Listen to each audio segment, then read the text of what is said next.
Kanang pag-ampo nato mga igsoon nga moabot kanamo ang imong gingharian, matuman gid na siya. Kanabang makita gid nato ang gingharian sa Ginoo dinhi sa yuta. Ug maunay nakita sa tulo ka apostoles, si Pedro, si Juan ug si Santiago, sa pagkuyog nila ni Hesus ngadto sa bukid or sa bungtod. Matud pa sa atong ikaduhang pagbasa nga kinahanglan ato gyung awaton or sundon ang kinabuhi sa nagsunod ni Hesus nga mao ang mga apostoles. Nisunod sila ni Hesus diha sa iyang pag-antos og kamatayon. Matud pang San Pablo, daghan nga mga magtotoo nga mga kaaway sa pag-antos ni Kristo. So ang kaning pagkakita nato sa gingharian sa Dios dinhi sa kalibutan, ang ato dayng buhaton kinahanglan modawat ta sa pag-antos ug sa kamatayon samas gihimo ni Hesus. Gilingi ay mong tupad ing na nakakita na kas gingharian. Ing na kano? Nakita na kang? Ang uban, wa gyud mulingi. Muradyo giharia si Yawa ang mga naong. Kusmod lang. Ngano man, nganong gakusmod man ang imong naong, nganong di man kamulingi. Kay di man kamuantos. Nya maglagot ka sa mga taong mopaantos nimo. Mo na mosamot ang imong pag-antos. Kani manggong transfiguration, pasabot ani nindot nga talan-aon. Nakaingon god si Peter, Lord, maghimo na lamig tulo ka payag dinhi kay magsigi na lamig tan-aw ninyo nga nindot kay tan-aw ninyong naong hayag. Pero si Kristo niingon ayaw, modulhog tagbalik sa ubos kay magpakamatay usa ko. Magantos usa ko didto sa Jerusalem og magpakamatay. Aron gyud wa nay hunong ang kalipay nga atong bation. Mga asawa, kinsa ninyo dinhi ang andam ng magpakamatay o magantos o magpakamatay sa inyong mga bana? Taas ang kamot. Di gyud mo kasinati og kalipay dinhi sa kalibutan. Basta dili mo ana. Hastang na nagburunda, wa mo isa. Mga bana, kinsa ninyo ang andam nang magantos o magpakamatay para sa inyo mga asawa dinhi sa kalibutan? Taas kamot. O kaning mga bana naagi mo dare ani nilag pataas na tulo ka buok. Pero ang uban gasige lag duko-duko. Patyon kuno ning animal. Ang ginikanan, kinsa ninyo ang andam nga muantos o magpakamatay para sa kalipay sa inyong mga anak? Taas kamot. Nganong kusog man kay mong muantos para sa mga anak? Unya ang nipaanak dahil ninyo, di ninyo antoson. Ang kanadeng inyong gipaanakan, di inyo antoson.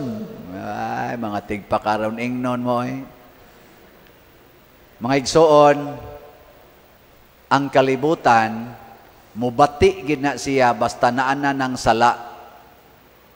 Ang sala ba? Pero kung ang kalibutan, harian na gani na sa Ginoo, munindot gid na.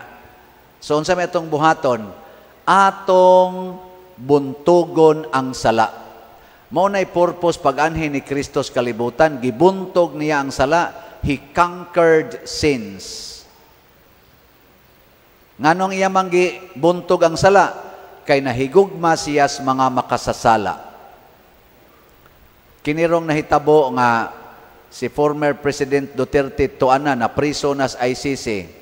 Unsa man na? Sala na o pagbuntog sa sala? Kusga? Gipriso siya dito kay crime against humanity. Sa to pasad-an day siya. Unsa man na? Gibuntog ang sala o gipangga ang sala? Wa na katingog. Unsaon pag-ila nga ang sala mo'y atong gibuntog? Basta magsigi kag higugmas makasasala, unya dili ka magpakasala. Mao na say pagbuntog og sala. Nang litan, imong bana nangabit. Imo siyang sigihag higugma pero dili ka mangabit kay imong gibuntog ang pagpangabit. Ang sala ang pagpangabit man. Muna sa atong prinsipyo, hate the sin, love the sinner. Naay gisulti si President Duterte sa wapan na siya madakop. Ingon siya, gisugo ra na nakong mga pulis og kun unsa may ilang nabuhat nga angayng kasuhan, ako maoy hanoki sa inyong kaso. Kay basta nagtuman sila silang sugo, ayaw sila kasuhi. Ako maoy mudupa anak tanan. Nakaroon nagikasuhan na siya tungod anang EJK, Crime Against Humanity. Bisag tuan na siya didto, nihatag gid siya mensahe. Naingon pagyapon siya, mauna ni ang akong gisaad ninyo mga kapulisan o mga military. Ako ning atubangon, basta dili lang yun mo kasuhan. Unsa may gibuntog ni President Duterte? Sa aning pagkasultiha ba, unsa may iyang gibuntog? Ang sala o ang makasasala? Ang mga pulis mo'y nagdakop niya, pinanguluhan ni General Marbel o ni General Torre.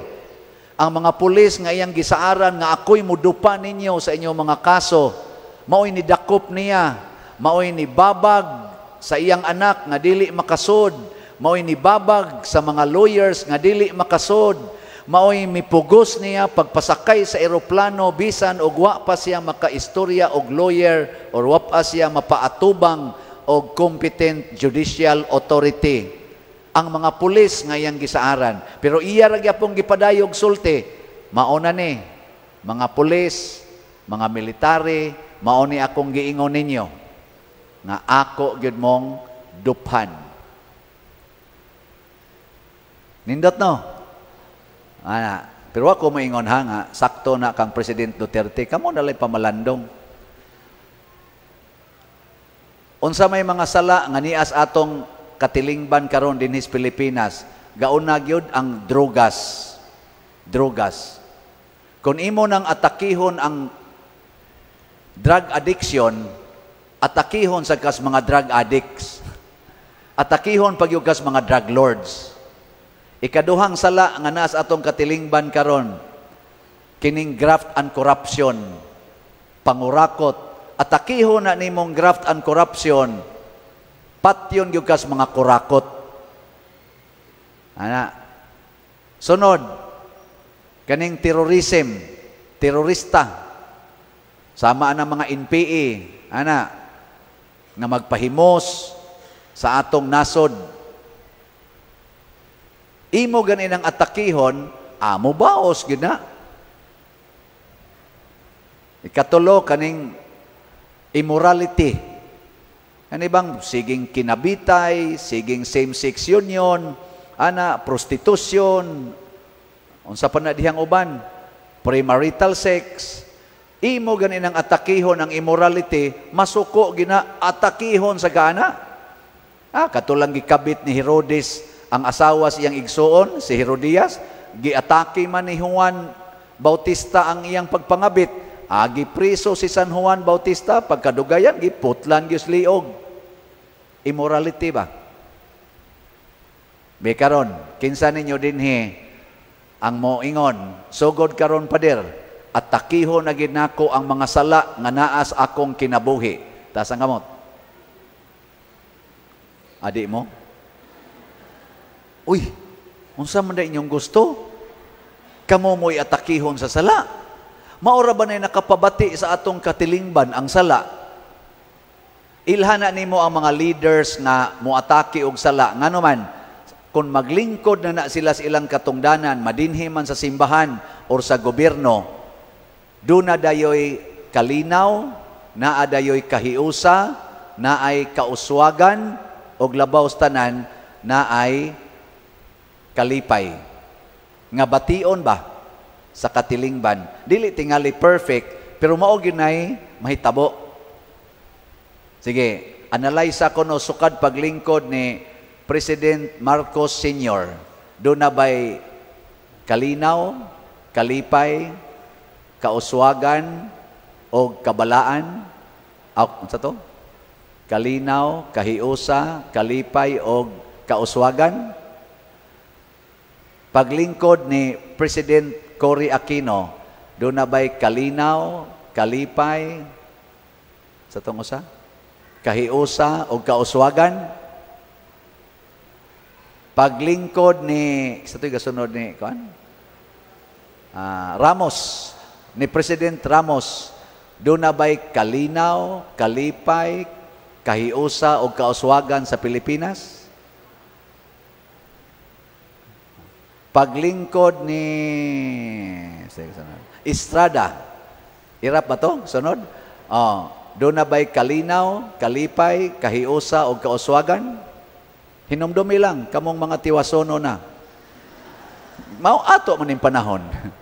Human, nilingkod dayon si Gloria Macapagal Arroyo. Siya mo'y sunod ni Marcos, senior, siya mo'y kinadugayang nilingkod kay 3 plus 6 man siya. Siyam siya katuig galingkod isi presidente sa atong nasod. Doon na ba'y kalinaw, kalipay, kahiusa, o kauswagan? Ambot lang ninyo.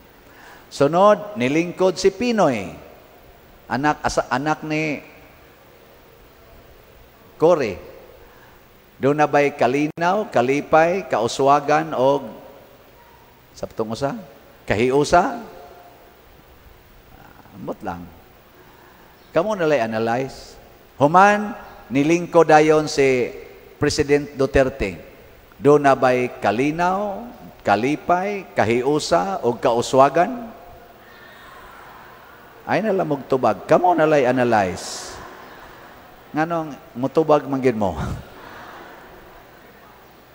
Human, nilingkod si Bongbong Marcos.